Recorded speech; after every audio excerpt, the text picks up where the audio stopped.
The divisional round of the NFL playoffs is underway, and we had two very fun, very different, and very interesting games. I want to talk about Jayden Daniels' greatness, the Lions' mucky future, and a big problem I have with the Kansas City Chiefs and the referees. You won't want to miss that conversation. It is not what you think. Let's get into today's video.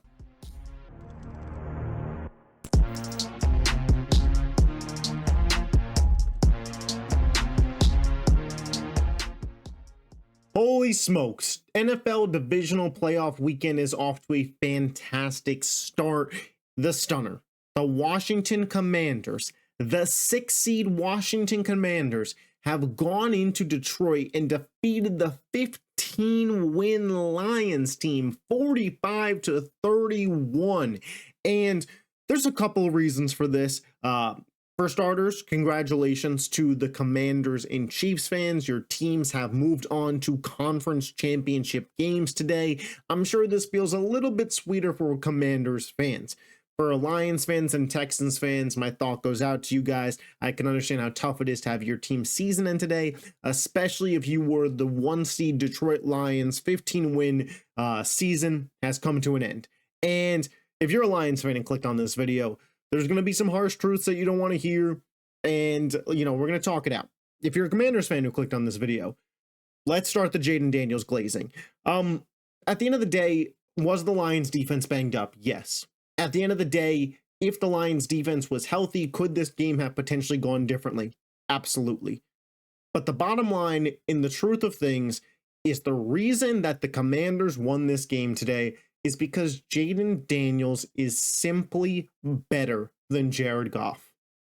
And Jayden Daniels is a no doubt top 10 quarterback in the NFL. Me personally, I am taking Jayden Daniels right now easily over Goff, easily over Dak, easily over Jordan Love. I'd probably take him over Herbert if I'm being honest. And we're going to have conversations about Jayden Daniels versus Jalen Hurts, Jayden Daniels versus Matthew Stafford, and we'll get to see how these playoff games play out. But at the end of the day, Jayden Daniels has a pure gift that only the elite of the elite in these games have. And that is he controls the game. I've said it for weeks now talking about Jayden Daniels, but when he's out there, it feels like this guy is an elite point guard in the NBA, and everything is controlled by him. And that was the case in Week 18 versus Atlanta, or Week 17 versus Atlanta, excuse me. That was the case in the wild card game versus Tampa. That was the case tonight in the divisional round versus the Lions. The number 1 offense in the NFL, the number 1 seed in the NFC, a 15-win team with the best offensive personnel in the NFL. Jayden Daniels controlled this game. He was absolutely outstanding. And if you're a Commanders fan, congratulations, man. Went from having the number 2 pick in the draft to being in a conference championship game in 1 year. You get rid of that shitty fucking owner, Dan Snyder. You bring in Josh Harris in this group. You bring in Dan Quinn. You turn over 67% of the roster. You draft who you believe, and now the world believes, to be your franchise quarterback in Jayden Daniels.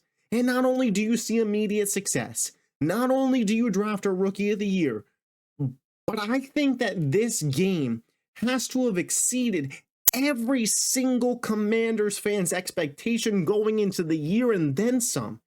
You are in the NFC Championship game.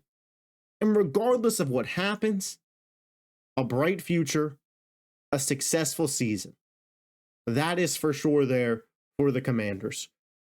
And at this point, you have to give them a fighting chance against anyone in the league. Because Jayden Daniels, being as elite as he is, gives you that opportunity.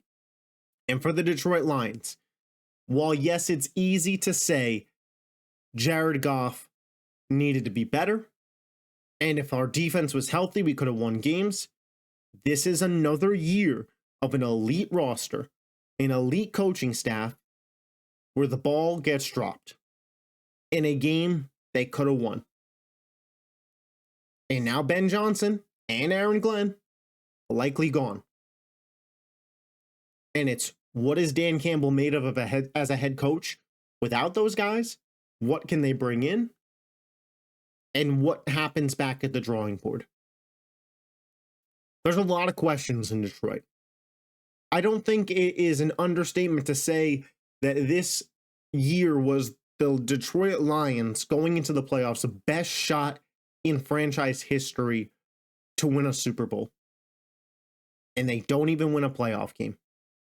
If you're a Lions fan, you have to be disgusted. If you're a Lions fan, my heart breaks for you. Because this was the chance. Now, this is a well-run organization at this point. Dan Campbell is a hell of a coach, and there's a ton of talent on this roster. This isn't me saying you won't be back in the playoffs next year. But this is me saying I don't know if 15-2, the 1 seed in the NFC, is going to be the path next year. And maybe the bye week was hell. Maybe it was a rust over rest for the Lions. I don't know. The momentum with the Commanders could have been there. And that week off killed Detroit's momentum. Maybe that was the case. But you dropped the ball. This was a bad showing. So let's take a look at some of these stats here. Jayden Daniels, obviously, was fantastic. 22 of 31 for 299 yards, 2 touchdowns, a 122.9 passer rating. Unreal day from Daniels. Controlled the game from start to finish. 28 points in the second quarter. An unreal effort. Every punch Detroit had, this man came out and answered. And he looked cold-blooded while doing it. The guy was a fucking stud. Detroit, for starters, four guys that threw a pass is crazy. Jared Goff, 23 of 40, 313, 1 touchdown, 3 interceptions, a 59.7 passer rating. Will not do. Jayden Daniels didn't get sacked 1 time in this game. Detroit was blitzing a ton. That goes back to some of where it's not just all on Jared Goff. This loss can't be on just one person. While I said in the beginning, yes, the main factor for the fact that the Commanders won is that Jayden Daniels is a better quarterback than Jared Goff. That cannot be the only thing you attribute this loss to. The defensive roster was the most banged up by far in the NFL. And it really was highlighted in this game. And I thought it might be the case for Detroit in the next round versus Philly. I thought they probably had enough to win this game, truthfully. But I thought eventually the lack of a defense that can generate a pass rush without a blitz was going to catch up to them. Tonight was that night. And against a mobile quarterback in Jayden Daniels, even when blitzing, they still couldn't get home. This team missed touch bad. Plain and simple. Jahmyr Gibbs has a hell of a night. The guy has 175 total yards and 2 touchdowns. You got a fucking star there. Amon-Ra, 8 for 137. Sam Laporta had the crazy touchdown catch. The offense as a whole, outside of Goff, was fine. You put up 31 points. But a fumble in the red zone, an interception in the end zone on a throw from Goff before halftime. Crucial mistakes, man. Versus a team who didn't turn the ball over once. We go look at these team stats, man. I mean, you could look at it here. Detroit, more first downs. Detroit, more total yards. Detroit, more passing yards. Detroit, more rushing yards. Penalties, about even. Washington does what they do, and they control the clock. But right here, turnovers, 5-0. I don't care if you are a 17-0 team. In a divisional round playoff game against one of the 8 best teams in the league that has made it this far, you cannot afford to lose the turnover battle by 5 fucking turnovers. That was the nail in the coffin. A defense that couldn't force a turnover from a very efficient Commanders offense, and a performance from your quarterback that was one of the worst of the year. 4 turnovers from Goff, the fumble included. A sloppy play from Jamison Williams, who feels like he has to force a play because the team is trailing in the fourth quarter. And you live by the trick play, you die by the trick play. Detroit goes home. Washington wins this game. The Kansas City Chiefs, surprise, surprise, get a win 23-14. And in this game, Patrick Mahomes has advanced to his 7th straight AFC championship. 7 years as a starter, 7 AFC championships. Patrick Mahomes, throughout his NFL career as a starter, has been guaranteed to get you to the Final Four every single year. That is unreal winning at the highest level. We're going to talk about the refs. I'm not burying the lead. We're going to talk about it. But I do want to give flowers where they are due. Because year in and year out, the Chiefs are in the AFC Championship for 7 straight years. Only New England, with Brady, has a longer streak in history at 8. And Mahomes is 7 for 7 in 7 years as a starter, not even 30 years old yet, to continually get to the AFC Championship. Unreal winning at the highest level. And the only times he's lost that game, by the way, has been in overtime. 2-1 Tom Brady and 1 Joe Burrow. Unreal effort. Absolutely unreal effort from Mahomes and Travis Kelce today. Travis Kelce, where has he been all season? 7 for 117 and a touchdown. He may not have a lot left in the tank, but he saved what he has in the tank for the biggest moments in the playoffs. And I want to give a shout out to the Texans, man. Hell of a run to end the year. A lot of people doubted them. Guys like Rex Ryan said the Chargers were a bye week. They went in there, won that game, came in to Kansas City. It was a competitive game.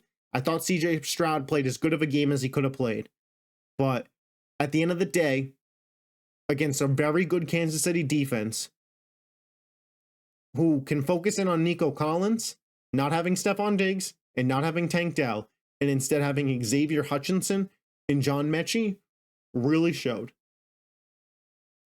And the special teams effort with 2 missed/blocked field goals and a missed extra point, leaving 7 points on the board, were ultimately killers. You can't come into Kansas City and play sloppy ball. They came in and played sloppy ball, and they lost. And my big problem with the referees, because they had 2 egregious calls, the unnecessary roughness and the roughing the passer that equated to 30 yards for the Chiefs, were both egregious. But I don't think they determined the outcome of this game. But my big problem with the refs is they make these calls in favor of the Chiefs, and then it takes away from the greatness of what they're doing. And there's always going to be haters out there for sure. But when everybody can continuously, universally agree online that these calls are not good and they keep going in the Chiefs' favor, it takes away from how impressive the accomplishment is. Because the conversation on Twitter should have been what I led this game recap with. That Patrick fucking Mahomes has gone to 7 straight AFC championships to open up his career as a starter. And instead what it was is Kansas City, Mahomes, the refs, it's cheating. I mean, seriously. That is what the conversation was. And I understand why NFL fans are upset. Because you'll look at the calls and they're egregiously bad. And yeah, you get a home whistle from time to time. But it's not a coincidence. Like many sports, the NFL protects their main star. Patrick Mahomes is the guy for the NFL. And I get it. And I get that the rules are in place to make things safer for the quarterback. But there's nothing for these defenders to do. The unnecessary roughness where Patrick Mahomes is a runner and the 2 Texans players run into each other as he's going to the ground and that gets a flag, what are we doing? And if you're going to keep calling them like this, have the replay assist be able to call it back. There needs to be a solution because you cannot have rules in place so heavily to protect these quarterbacks but then have them be rewarded for being mobile. And even when they're mobile and they're runners, they can't take a hit. It's bullshit. You can't defend it, especially when it is a star of the league like Patrick Mahomes, who we know gets a friendlier whistle. And that is a tale as old as time. In this sport, Brady always got a friendlier whistle. In other sports, Jordan, prime LeBron, prime Curry, whatever you call it, I understand that's how it works. I'm not complaining in that sense. But there needs to be something to even it out. Because it's bullshit that we leave this game and that's the topic of conversation rather than how impressive it is what Kansas City has done year after year. And again, NFL fans have a right to be pissed off. I wish it wasn't so, but they do. Let's talk about the game. Again, I thought Stroud played great. I know great's going to be an overstatement to some people. The team only scored 14 points and Stroud didn't throw a touchdown. But again, with what he was working with what was open, I thought it was good. The numbers show that. 19 to 28, 245, a 95 passer rating. Mahomes wasn't much better. 16 to 25, 177, one touchdown and 98 passer rating. So he kind of went stride for stride with Mahomes in this game. I just thought that at a certain point, Steve Spagnuolo figured out, hey, the Texans receivers aren't good enough to get open if I blitz. And that interior offensive line is so bad that we're going to get there. CJ Stroud was the most pressured he's ever been in an NFL game tonight. On his dropbacks, he was pressured 56% of the time. That's the second most in NFL playoff history since 2009 when the pressure stat was tracked, only behind Tim Tebow. Not much more Stroud could have done. And Kansas City doesn't turn the ball over. That Texans defense played good football, bend but not break only so much. But at the end of the day, Patrick Mahomes and the Chiefs were just that much of a notch better than the Houston Texans. Obviously, we could take a look at it from a stats perspective. Houston with more first downs, Houston with more total yards, Houston with more passing, Houston with 100 more rushing yards, Houston with more time of possession. Penalties, 8 for 82, Kansas City 4 for 29. Friendly home whistle for sure. And at the end of the day, also, Patrick Mahomes was just a little bit more efficient. And instead of field goal attempts, he got in the end zone a couple times.